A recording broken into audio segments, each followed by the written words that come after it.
देवदेव महादेव बाबा ढुडेश्वर शैवपीठ बारुणी ठारे हजार हजार श्रद्धालुंक लंबा लाइन।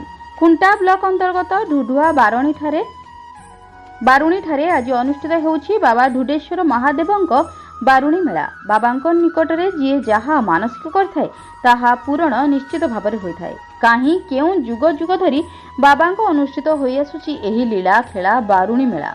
गंगाहार नदी गर्भरे बारुणी ठारे बाबा ढुडेश्वर महादेवंक उत्पत्ति स्थल। अपूर्व मनोरम प्राकृतिक परिवेश भितर पूजा पाउछंती बाबा ढुडेश्वर। प्रबल ग्रीष्म प्रवाह सत्वे हजार हजार संख्यार श्रद्धालुंक समागम हेउथिबा देखिबाकू मिलिछि। बाबांक मेलारे शांति श्रृंखला को दृष्टि रखी कमिटी एवं खुंटा पुलिस प्रशासन पक्षरु व्यापक सुरक्षा व्यवस्था ग्रहण करा जायथिबा देखिबाकू मिलिछि। उक्त बारुणी मेला कमिटीर सभापति श्री बेमेकेश्वर त्रिपाठी, उपसभापति श्री भरत चंद्र खिलार, संपादक श्री मिट्टू नायक एवं श्री हरगोविंद खिलार प्रमुखंक प्रत्यक्ष तत्वावधान में शांति श्रृंखलार सहित बाबांक निकटरे श्रद्धालुंक पूजा विधि अनुष्ठित हेउछि।